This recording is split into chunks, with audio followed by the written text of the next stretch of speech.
తెలంగాణలో నీటి వనరులు పుష్కలంగా ఉండటంతో రైతులు ఈ ఖరీఫ్లో వరి సాగు చేసేందుకు సిద్ధమవుతున్నారు. అయితే సాగు విస్తీర్ణం పెరుగుతున్న క్రమంలో కూలీల కొరత అధికంగా ఉండటంతో చాలా మంది రైతులు దమ్ము చేసిన మాగాణుల్లో నేరుగా వెదజల్లే పద్ధతితో సాగు చేస్తున్నారు. అయితే ఈ విధానంలో కలుపు సమస్య అధికంగా ఉంటుంది కాబట్టి కొన్ని మెలకువలు పాటిస్తే మంచి దిగుబడుల్ని పొందొచ్చని సూచిస్తున్నారు శాస్త్రవేత్త వెంకటేశ్వర్లు.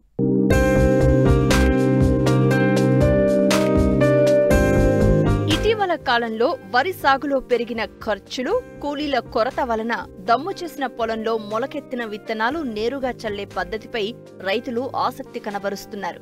ఈ పద్ధతిలో ఎకరాకి 15 నుండి 20 కిలోల విత్తనం ఆదా అవుతుంది. పంట 7 నుండి 10 రోజుల ముందుగా కోతకు వస్తుంది. నారు పెంపకం, నారు పీకడం, నాట్లు వేసే పని ఉండదు కాబట్టి సాగు ఖర్చు ఎకరానికి 2500 నుండి 3000 వరకు తగ్గుతుంది. అయితే మొక్కల సాంద్రత సరిపడా ఉండడం వలన దిగుబడి 10 నుండి 15% వరకు పెరుగుతుంది. తక్కువ సమయంలో ఎక్కువ విస్తీర్ణంలో విత్తుకుని కూలీల కొరతను అధిగమించవచ్చు.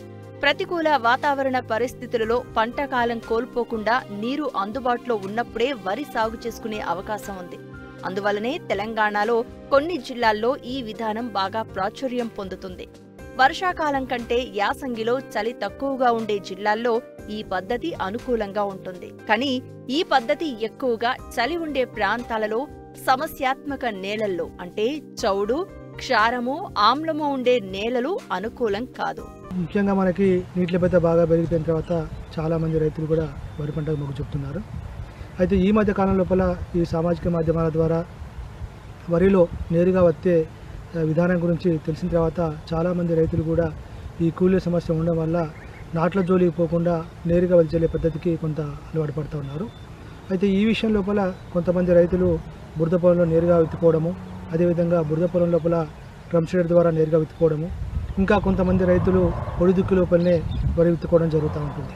ముఖ్యంగా ఈ నేరుగా వరి విత్తే విధానానికి రకానికి ఎటువంటి సంబంధం లేదు కాబట్టి ఖరీఫ్ లోపల కానీ రబీ లోపల కానీ అదేవిధంగా ఎటువంటి రకాలైనా కూడా సాగు చేసుకోవచ్చు.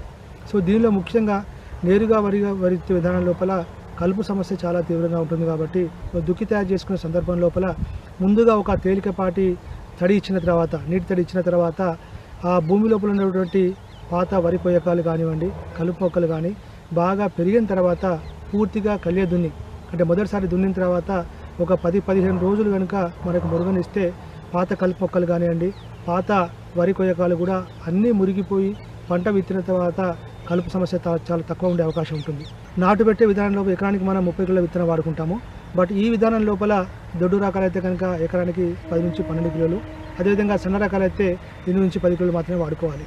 ఇలా చేసుకునే సందర్భం లోపల ఈ వడ్లని ఒక 24 గంటలు నానబెట్టి 24 గంటలు మండగట్టిన తర్వాత చిన్నగా మొలక బయటకు వచ్చిన తర్వాత మనం విత్తుకోవాలి.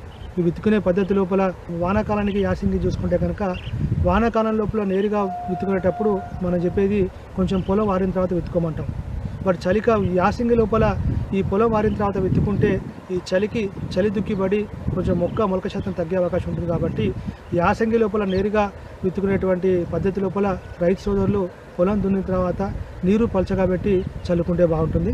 చల్లుకునే సందర్భం లోపల కూడా మనకు ప్రతి 2 మీటర్లకి 1 ఫీట్ కనుక ఖాళీ బాటలో వదిలేటట్టు కనుక తాళ సాయంతో మనకు చల్లుకుంటే బాగుంటుంది. వెదజల్లిన తర్వాత 2వ రోజు ఒక తన్నీరు తీసేసి నీరు పలచగా ఉన్న తర్వాత మనకు కలుపందులు పిచికారి చేసుకోవాలి.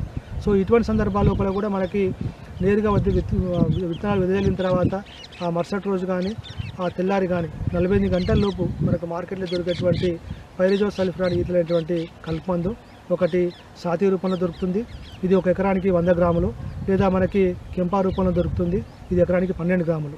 ఈ మందును 200 లీటర్ల నీటిలో కలిపేసుకొని మనము నేలపైన సమాంతరంగా పడేటట్టు కనుక పిచికారి చేసుకుంటే మన కలుపు సమస్య కొంత తగ్గే అవకాశం ఉంటుంది. వెదజల్లే ముందే మనకు పొలం మొత్తం తయారైన తర్వాత ఏవైతే సిఫారు చేసినటువంటి ఆఖరి దుక్కి ఎరువు ఉందో మనం ముఖ్యంగా మనకి డిఏపిని మనం రికమెండ్ చేస్తాము. ఈ డిఏపి 50 కిలోల ఎరువుని మనం విత్తే ముందు పొలమంతా చల్లుకొని ఆ తర్వాత మనము వరి వెదజల్లుకుంటే బాగుంటుంది.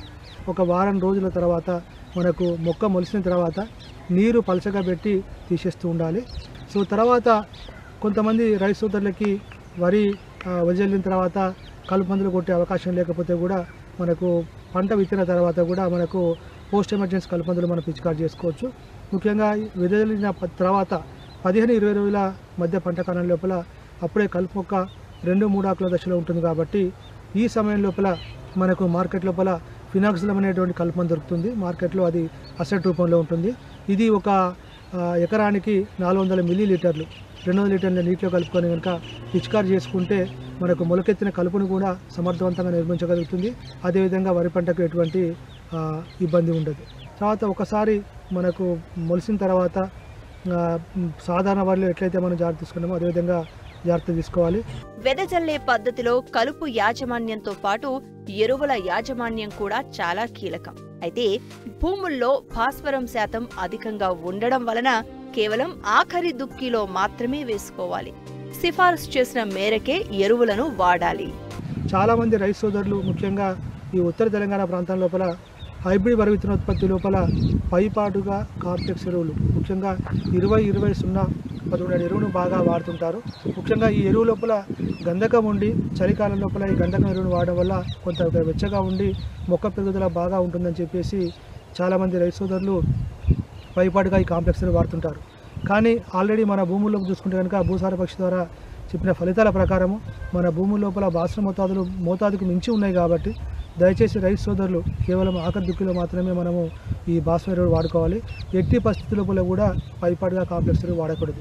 పైపాటుగా సిఫారసు చేసినటువంటి యూరియా మోతాదు 85-100 కిలోలు ఎకరానికి, అదేవిధంగా మ్యూరేట్ ఆఫ్ పొటాష్ అయితే కనుక 30-35 కిలోలు ఒక 3 సమభాగాలుగా చేసుకొని పంట విత్తిన తర్వాత మనకి 20, 40, 60 రోజుల తర్వాత కనుక చల్లుకుంటే లాభకరంగా ఉంటుంది.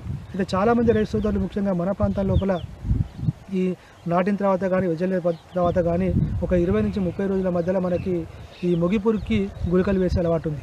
సో ముఖ్యంగా ఈ రబీ కాలం లోపల చూసుకుంటే కనుక మనకు కార్బోఫ్యూరాన్ గుళికలు 3G గుళికలు అంటాం. ఇది ఎకరానికి 10 కిలోలు కానివ్వండి, లేకపోతే కాటాప్ హైడ్రోక్లోరైడ్ గుళికలు ఇవి ఎకరానికి 8 కిలోలు కావచ్చు. అదేవిధంగా మనకి మార్కెట్ లోపల దొరికేటువంటి ఇతర గుళికలు ఏవైనా కూడా మనకు చెప్పిన మోతాదు లోపల చల్లుకోవాల్సి ఉంటుంది.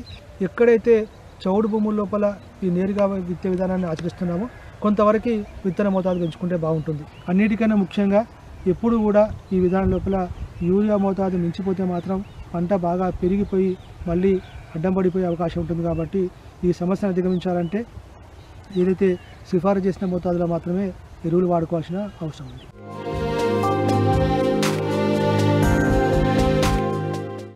మారుతున్న కాలానికి అనుగుణంగా సాగు విధానంలో కూడా మార్పులొచ్చాయి. రైతులకు కావలసిన విధంగా నార్లు పెంచి ఇచ్చేందుకు నర్సరీలొచ్చాయి. అయితే చాలా మంది రైతులు ఇంకా సాధారణ పద్ధతిలోనే కూరగాయల నార్ల పెంపకం చేపడుతున్నారు. ప్రతికూల వాతావరణ పరిస్థితుల వల్ల సకాలంలో తగిన నారు దిగుబడి పొందలేకపోతున్నారు. ప్రస్తుతం చాలా ప్రాంతాల్లో కూరగాయ నారుమల్లలో నారుకుళ్ళు తెగులు ఆశించి తీవ్రంగా నష్టపరుస్తోంది. దీని నివారణకు చేపట్టాల్సిన చర్యలు, శాస్త్రీయ పద్ధతిలో నారుమల్ల పెంపకం వల్ల కలిగే ప్రయోజనాల గురించి ఇప్పుడు తెలుసుకుందాం. పంటల దిగుబడి ఆరోగ్యవంతమైన నారుమడి పెంచడంపైనే ఆధారపడి ఉంటుంది. అధిక దిగుబడులు పొందడానికి నారుమడి దశలోనే రైతాంగం శ్రద్ధ వహించాలి. చాలా వరకు రైతులు హైబ్రిడ్ విత్తనాలనే ఎక్కువగా వాడుతున్నారు. వీటి ధర కూడా ఎక్కువగానే ఉంటుంది. కాబట్టి ప్రతి విత్తనాన్ని మొక్కగా మలిచేటట్లు చూసుకోవాలి. నారుమడిని పెంచే ముందు మనం సాగు చేసే విస్తీర్ణానికి అనుగుణంగా నారుమడిని తయారు చేసుకోవాల్సి ఉంటుంది. కానీ భద్రాద్రి కొత్తగూడెం జిల్లా సుజాతానగర్లోని రైతులు చాలా వరకు సంప్రదాయ పద్ధతిలోనే కూరగాయల నారు పెంచుతున్నారు. శాస్త్రీయ పద్ధతులలో ఎత్తుమడులపై నారు పెంచకపోవడం వల్ల అధిక వర్షాలకు నారుకుళ్ళు తెగులు ఆశించడంతో రైతులు తీవ్రంగా నష్టపోతున్నారు. ఇటు శ్రమ, అటు సమయం వృధా అవుతుంది. ఈ సమస్య నుంచి బయటపడాలంటే విత్తనం దగ్గర నుండి నారు విత్తే వరకు పలు యాజమాన్య పద్ధతులు చేపట్టాలని సూచిస్తున్నారు భద్రాద్రి కొత్తగూడెం జిల్లా కృషి విజ్ఞాన కేంద్రం ఉద్యాన శాస్త్రవేత్త డాక్టర్ బి శివ. ప్రస్తుతం రైతులు మిరప, టమాటా, వంగ, క్యాబేజీ, కాలీఫ్లవర్ ఇలాంటి నార్లను సాగు చేస్తున్నారండి. కొన్నిసార్లు ఏమవుతుందంటే నర్సరీలో మనకు సరైన యాజమాన్య పద్ధతులు పాటించకపోవడం వల్ల వీళ్ళు ఎత్తుమడలను చేసుకుపోవడం వల్ల ఏంటంటే వర్షపు నీరు ఆగి అందులో సాగవుతున్న నార్లు చనిపోవడం జరుగుతుంది. ముఖ్యంగా ఇలాంటి సమయంలో మనకు నీరు ఆగినప్పుడు ముఖ్యంగా వేరుకుళ్ళు వచ్చే ఛాన్సెస్ ఉన్నాయండి. ఈ విధంగా మనకు ఒక ఎకరానికి నారు వేద్దామనుకునే రైతులు వాళ్లకు కనీసం 6 ఎకరములు కూడా రావట్లే అండి. సో రైతులు ఏం చేయాలంటే, ఈ ప్రాంతాల్లో సాగు చేస్తున్న రైతులు నారు వేసుకునే ముందు బెడ్లను మంచిగా అంటే ఎత్తు మడులను తయారు చేసుకోవడం, అలాగే మడులు చేసుకునే సమయంలో కొద్దిగా సూపర్ ఫాస్ఫేట్ చల్లుకోవడం కానీ, పశువుల ఎరువు వేసుకోవడం కొద్దిగా కానీ, లేకుంటే కొద్దిపాటి వర్మీ కంపోస్ట్ తీసుకొచ్చి పైన పోసుకుంటే మనకు నారు మంచిగా మొలిచే అవకాశం ఉంటుంది, అలాగే ఆరోగ్యంగా పెరిగే అవకాశం ఉంటుందండి. ఆ తర్వాత పైనుంచి మనం గడ్డిని టార్పలిన్ కవర్ చేసుకుంటే వర్షం పడే సమయంలో వర్షపు నీరు ఆగకుండా చేసుకోవచ్చండి. ఆ రోజు క్యాన్తో ఈ నారుమళ్లకు నీరు ఇచ్చుకుంటే వాటికి తగినంత నీరు అంది మంచిగా మొలిచే అవకాశం ఉంటుంది. అలాగే ఇందులో మొలిచిన ఒక 5 రోజులు కానీ వారం తర్వాత కానీ పైనున్న గడ్డిని తీసేసి గాలి తగిలే విధంగా చేసుకోవాలండి. నారు వేసుకున్న తర్వాత 10-15 రోజులకు అలాగే 25 రోజుల సమయంలో మనకు నారుమళ్లకు మ్యాంకోజెబ్ కానీ, బ్లూ కాపర్ కానీ, రిడోమిల్ కానీ చల్లుకుంటే మనకు వేరుకుళ్లను నివారించుకునే ఛాన్సెస్ ఉంటాయి. అలాగే మనకు మల్టీకే కానీ, 19 కానీ పైనుంచి చల్లుకోవడం వల్ల నారు చాలా ఎత్తుగా పెరిగే అలాగే ఆరోగ్యంగా పెరిగే అవకాశం ఉంటుంది. శాస్త్రవేత్తల సలహాలు సూచనలు పాటించి శాస్త్రీయ పద్ధతిలో నారు పెంచి సాగు చేస్తే అన్ని విధాలుగా లాభదాయకంగా ఉంటుంది. ప్రతిభ బయోటెక్ సమర్పించు మట్టి మనిషి కార్యక్రమంలో చిన్న విరామం.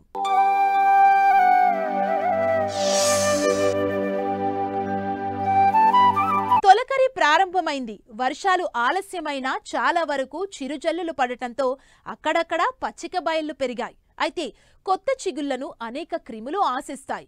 వీటిని మేకలు, గొర్రెలు తినడం వల్ల వర్షాకాలంలో పలు వ్యాధులు దాడి చేసే అవకాశం ఉంది. నిర్లక్ష్యం చేస్తే జీవాలు అనారోగ్యానికి గురై చనిపోతాయి. అందువల్ల రైతులు ఈ 3 నెలలు అప్రమత్తంగా ఉండాలి. వ్యాధులను గుర్తించగానే తగిన చికిత్స అందిస్తే జీవాల పెంపకం లాభసాటిగా ఉంటుందని చెబుతున్నారు పివి నరసింహారావు వెటర్నరీ కళాశాల అసిస్టెంట్ ప్రొఫెసర్ డాక్టర్ సుష్మా.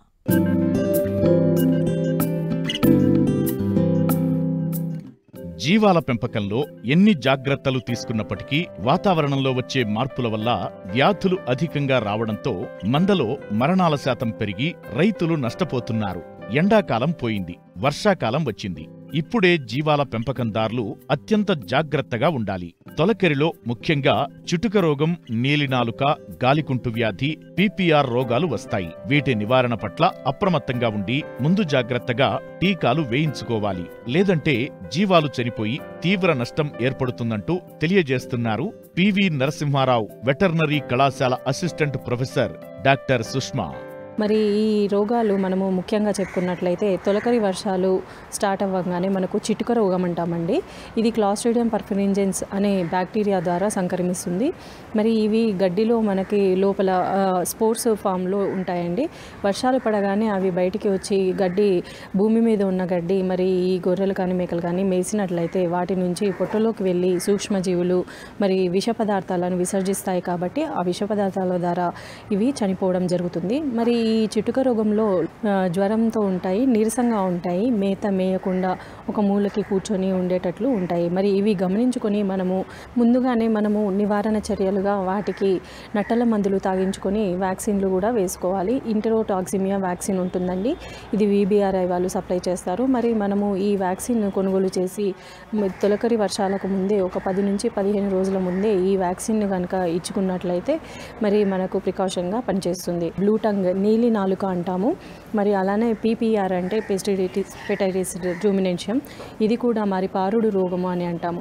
మరి ఈ వ్యాధులు కూడా కొద్ది లక్షణాలు సేమ్ 3 ఒకే రకంగా ఉంటాయి. కాబట్టి వాటికి 3 కూడా ఒక 10 నుంచి 15 రోజుల వ్యవధిలో మనము ఈ 3 రకాల టీకాలను ఈ వర్షాకాలంలో వేసుకోవాల్సి ఉంటుంది. మరి PPRలో కూడా మనకు మూతి చుట్టూ పుండ్లు అవ్వడం కానీ, కాళ్ళ గిట్టల మధ్యలో చీలుకపోవడం కానీ అట్లాంటివి జరుగుతూ ఉంటాయి. మరి అలానే బ్లూ టంగ్, నీలి నాలుక అంటామండి. దోమల ద్వారా సంక్రమిస్తుంది. కాబట్టి మరి కొట్టాల చుట్టుపక్కన కూడా మనము దోమలు లేకుండా వేపాకు పొగ బాగా పెట్టినట్లయితే ఈ దోమల నుంచి నివారించుకోవచ్చు. దీనిలో కూడా నాలుక మొత్తం నీలి రంగులో మారిపోయి విష పదార్థాలంతా బాడీ అంతా ఉంటుంది. కాబట్టి ఆగస్టు నెలలో అలా వేసుకుంటే మనకు ఈ వ్యాక్సిన్ సరిపోతుంది. జరుగుతుందండి. మరి అలానే ఈ వ్యాక్సిన్ వేసుకునే ముందు ఖచ్చితంగా మనము నట్టల నివారణ చర్యలు, నట్టలు ఏమున్నాయి అని పేడ పరీక్ష చేసి నివారణ మందు మనము వేసుకున్నట్లయితే ఈ వ్యాక్సిన్లు మంచిగా పనిచేసి మరి ఆరోగ్యంగా ఉంటాయండి. వర్షాకాలంలో జీవాల కొట్టాలను పరిశుభ్రంగా ఉంచుకోవాలి. గొర్రెలు లేదా మేకలు అనారోగ్యానికి గురైతే వెంటనే మంద నుండి వేరు చేసి చికిత్స చేయించాలి. ముఖ్యంగా జీవాల మేపులో బలవర్ధకమైన ఆహారం అందుబాటులో ఉంచితే వ్యాధి నిరోధక శక్తి వృద్ధి చెంది ఆరోగ్యంగా పెరుగుతాయి. ఈ కొట్టాలలో కూడా పొడి వాతావరణము మనము ఉండేటట్లు చూసుకోవాలి. ఈ వర్షాకాలంలో బురద ఉండకుండా మరి నీటి ద్వారా కూడా మనకి రోగాలు, సూక్ష్మజీవులు ఉంటాయి కాబట్టి పాకురు లేకుండా నీట్గా డైలీ క్లీన్ చేస్తూ వాటికి పరిశుభ్రమైన తాగునీరు అందుబాటులో ఉండేలా చూసుకోవాలి. మరి అలానే పోషణ కూడా మరి పశుగ్రాసాలు బయట పిడుగులు పడటం కానీ వర్షపు జల్లులలో కూడా ఇవి తడిసిపోయి జలుబు అది చేసి మనకు ఎక్కువగా రోగాల బారిన పడుతుంటాయి, నీరసించి పడిపోతుంటాయి. కాబట్టి సరి అయిన పశుగ్రాసాలు, పౌడర్ ట్రీస్ కానీ, చెట్ల పశుగ్రాసాలు కానీ, వేపాకు కానీ, సుబాబులు ఇలాంటివి మనము పోషణ పరంగా అలా జాగ్రత్త చర్యలు తీసుకుంటుండాలి. మేక పిల్లలు కానీ, గొర్రె పిల్లలు కానీ నేలను ఆకకుండా మరి ఖచ్చితంగా ఖనిజ లవణాల ఇటుకలను మనము షెడ్లలో, పాకలలో వేలాడ తీసుకున్నట్లయితే ఇవి మట్టిని నాకకుండా ఆ ఖనిజ లవణాల మిశ్రమం ఇటుకలను నాకుతూ ఉంటాయి. వాటి నుంచి డెఫిషియన్సీ డిసీజెస్ రాకుండా ఉంటాయి. ఏదైనా అనిమల్స్ సిక్కున్నట్లయితే వాటిని సపరేట్ చేసి వేరే షెడ్లలో ఉంచి మరి ప్రత్యేకంగా ట్రీట్మెంట్ చేసి వాటిని తర్వాత మందుతో కలిపినట్లయితే అంటువ్యాధులు కూడా ఒకదాని నుంచి ఒకదానికి రాకుండా ఉంటాయండి. మరి ఈ విధమైన జాగ్రత్త చర్యలు తీసుకుంటూ యాజమాన్య పద్ధతులు పాటిస్తూ మరి టీకాలు వేసుకున్నట్లయితే వర్షాకాలంలో కూడా మనము ఖచ్చితంగా లాభాలు చూసుకోవచ్చు.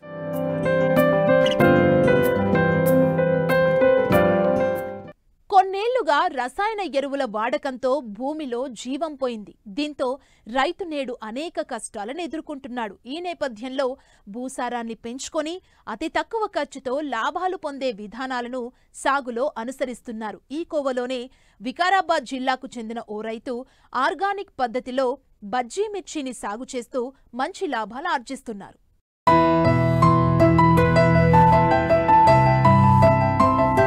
ప్రస్తుతం సాగులో కష్ట నష్టాలే అధికం, పెట్టుబడులు కూడా రాని పరిస్థితి నెలకొంది.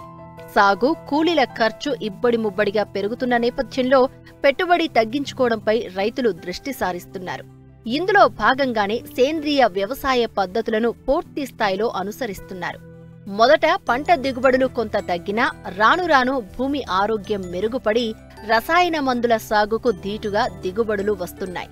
ఇలా సేంద్రియ వ్యవసాయ పద్ధతులను అనుసరిస్తూ బజ్జీ మిర్చి సాగు చేస్తూ లాభాలు గడిస్తున్నారు వికారాబాద్ జిల్లా నవాబుపేట మండలం మూలమడ గ్రామానికి చెందిన రైతు జగన్నాథ్ రెడ్డి. తనకున్న 3 ఎకరాల్లో విడతల వారీగా బజ్జీ మిర్చి సాగు చేస్తూ మంచి దిగుబడులను తీస్తున్నారు. నేను 3 ఎకరాల బజ్జీ మిర్చి చేసిన, దిగుబడి మంచిగా ఉంది, ఆరోగ్యంగా ఉంది పంట. మేము వేసిన విత్తనము మీనం సీడు. ఈ ఏరియా మొత్తం మీనమే వాడతాం.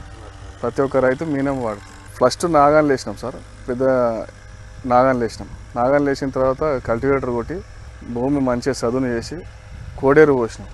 కోడేరు పోసి బెడ్లు కొట్టి పేపర్ వేసి మల్చింగ్ సీట్ వేసి డ్రిప్ వరిసి బజ్జీ మిర్చి వేసినాం. ఎకరానికి 22,000 పట్టింది. మొక్క ₹1 మొక్క. ఒక బెడ్కు 2 సైడ్ వస్తుంది, జిగ్జాగ్ వస్తుంటుంది. మనము ఒక ఎకరాకు 20 నుంచి 22,000 మొలక పడుతుంది. ఒక మొలకకు వచ్చేసి దాని ధర ₹1 పడుతుంది. ఒక ఎకరా బజ్జీ మిర్చి నాటాలంటే ₹1,00,000 అవుతుంది సార్ పెట్టుబడి. ₹1,00,000 పెట్టుబడి పెట్టాలి. ₹1,00,000 పెట్టుబడి పెట్టిన తర్వాత మందులు అవి వాడుతుంటే ₹1,00,000 దాకా వచ్చేస్తుంది. దానికి ఆదాయం వచ్చేసి 4,000 నుంచి 5,000. ఒక క్వింటాలు ధర 4,000 నుంచి 5,000 అమ్మితే రైతుకు మంచి లాభదాయకం. బజ్జీ మిర్చిలో మంచి లాభదాయకం. మిర్చి పంట అంటేనే పెట్టుబడితోని కూడుకున్న పని. ఇది అందరితోని కాని పని. సామాన్యంగా అందరు వేస్తారు, అందరికి సహకరించేది. ఇప్పటికీ దీని వయసు 55 రోజులు అయింది. నేను ఇంకో చేను ముందేసిన సార్, అది కొంచెం 15 రోజులు, దీనికంటే ఒక 20 రోజులు ముందేసిన. అది ఒక కటింగ్ అయిపోయింది. అందులో వచ్చేసి ఫస్ట్ టైమే 40 బస్తాలు వెళ్ళినాయి. ఒక బస్తా 70 కిలోలు ఉంటుంది. మళ్ళీ నెక్స్ట్ టైము ఇంకెక్కువ వెళ్తుంది సార్. 4 కటింగ్లు మంచిగా వస్తుంది సార్. ఒక ఎకరాకు 3 నుంచి 4 లక్షల రైతుకు లాభం వస్తుంది సార్. అంటే ఒక క్వింటాలు 4,000 నుంచి 5,000 అమ్మాలి సార్. ఒక ₹50 నుంచి ₹40, ₹50 కేజీ అమ్మిందంటే రైతుకు లాభదాయకంగా ఉంటుంది సార్. డ్రిప్పు వాటర్ బోర్తో ఇడుస్తున్నాం. కలుపు కూలీలతోనే తీపిస్తున్నాం. మల్చింగ్ కూలీలు వేసి ఎకరానికి 8 ఎకరన్నరకి వచ్చేసి 8 బిండాలు పట్టినాయి సార్. అది మనుషులతోనే వేస్తాము. ట్రాక్టర్తో ఇటాంగి వేయచ్చు, కానీ అంత మంచిగా రాదని మనుషులతోనే వేస్తాను. నేను కోడేరు పోసినా కదా సార్, మళ్ళీ నేను ఇవి వాడతలేను, వేరే మందులు వాడతలేను. అవనశుద్ధి అని ఒక కేజీన్నర ప్యాకెట్ ఉంటుంది, అవనశుద్ధి మైకో అని 2 తోడుగిస్తారు, అవే వదులుతున్నా తప్ప నేను ఇక కెమికల్ మసాలాలు ఏం వాడతలేను. అవి వాడినందే పంట మంచిగా వచ్చింది.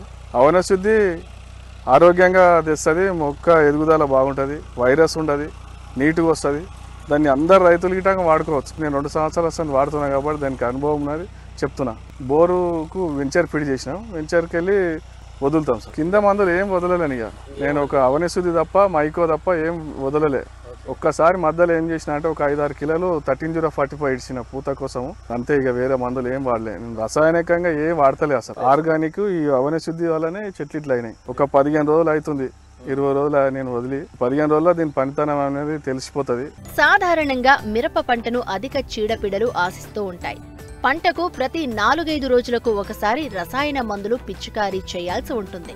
కానీ రైతు జగన్నాథరెడ్డి సేంద్రియ వ్యవసాయ పద్ధతులను పూర్తి స్థాయిలో అనుసరిస్తే మిరప సాగులో చీడపీడలను సమర్థవంతంగా అధిగమించడంతో పాటు అధిక దిగుబడి పొందవచ్చని నిరూపిస్తున్నారు.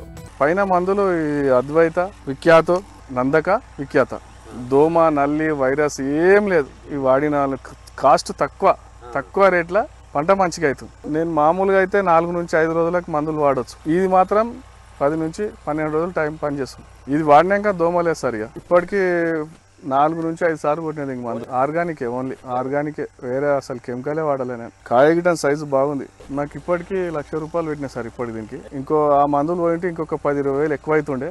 ఈ ఆర్గానిక్ వాడుతున్నందుకు కొంచెం 20-30 వేలు మిగిలినాయి అన్నారు సార్. మార్కెట్లో క్వాలిటీ ఉంది, కాయ సైజు, కలర్ బాగుంది, తొడమే కాయ సేమ్ ఉంటుంది, వైరస్ త్రిప్స్ అనేది ఏం లేదు. అద్వైత వాడించండి, దోమ అనేది లేదు, ఎర్రనల్లి లేదు, పచ్చదోమ లేదు, తెల్లదోమ లేదు, వైరస్ లేదు. నల్ల తామర పురుగు వల్ల ముడత రోగం బాగా వస్తుంది, తెల్లదోమ, ఇవన్నీ ఏవి లేవు అద్వైత వాడించండి. ఒక రైతు 2 ఎకరాలు వేసేవాడు 3 ఎకరాలు వేసుకోవచ్చు.